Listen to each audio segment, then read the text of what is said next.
Seguimos entonces agradeciendo al Señor por tanta misericordia y tantas reflexiones con el libro de Isaías. Vamos a otro versículo ahora, que es Isaías capítulo 1, para que lo busquen en sus Biblias, versículo 18. Y me gusta que Isaías 1:18 lo podamos ver o contrastar con el Salmo 51:7.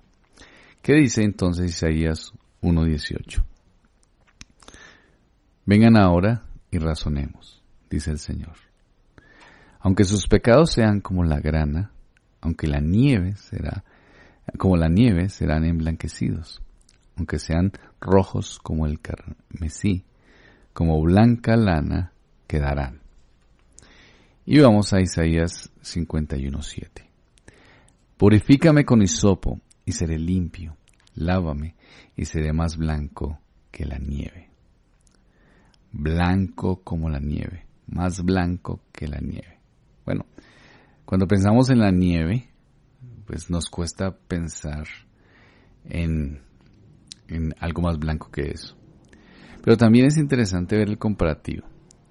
Dice entonces que aunque vuestros pecados sean como la grana, como la nieve, serán emblanquecidos.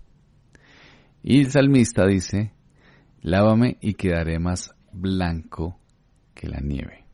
Me parece que la primera, en el contexto de Isaías, es una promesa del Señor.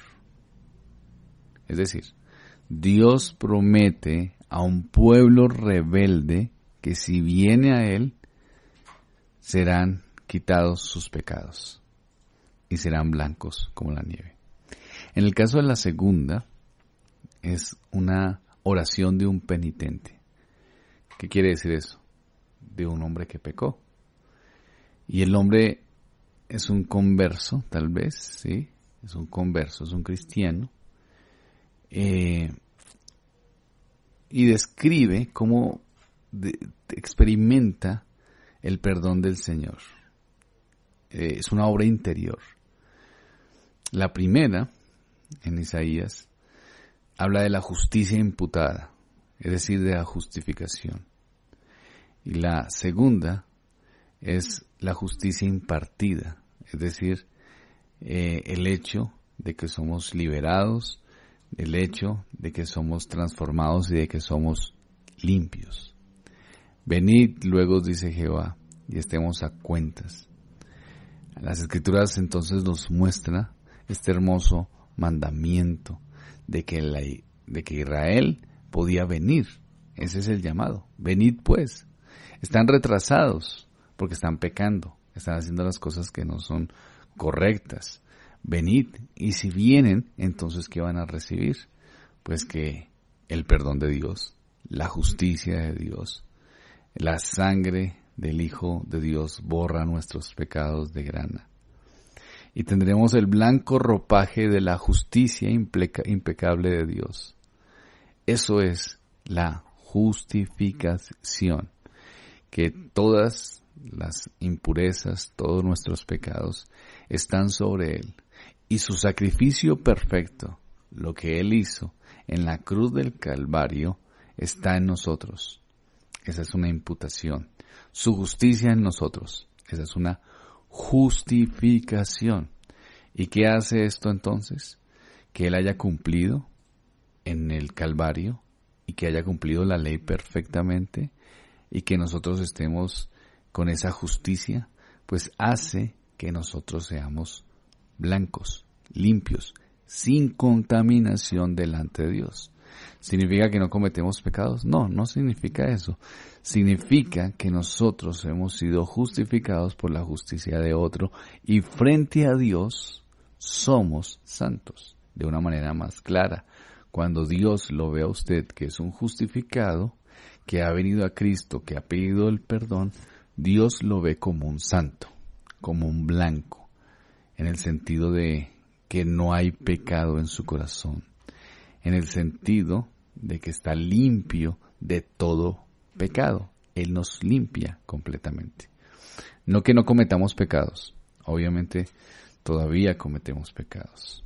Y Dios nos disciplinará, nos formará, nos cambiará, nos ayudará, pero delante del Señor, si morimos, pasamos como en la justicia, no nuestra, sino en la justicia de Cristo que nos limpió de todo pecado.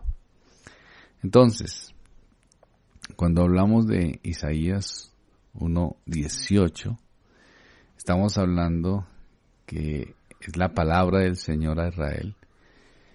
Y cuando hablamos del Salmo 5:17, estamos hablando de la oración de un rey al Señor. Cuando hablamos de Isaías, hablamos de la promesa.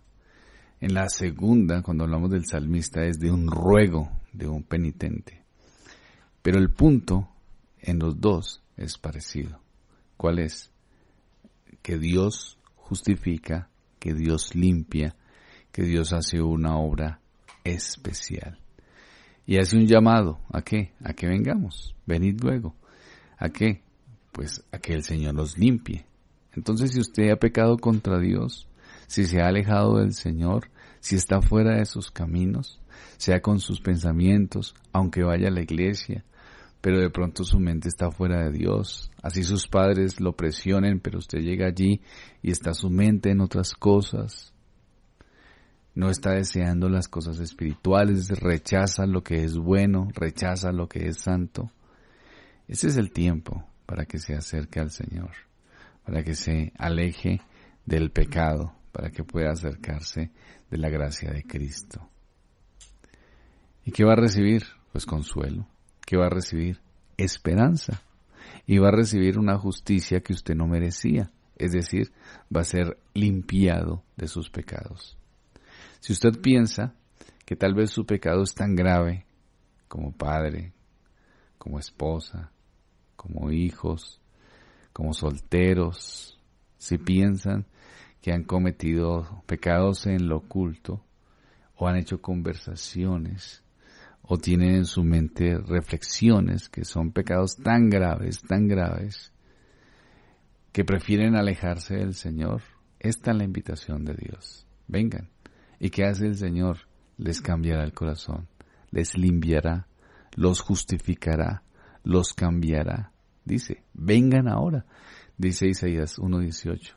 Vengan ahora y razonemos, dice el Señor. ¿Y la argumentación cuál es? Que aunque sus pecados sean como la grana, como la nieve, serán emblanquecidos. Aunque sean rojos como el carmesí, como blanca lana quedarán.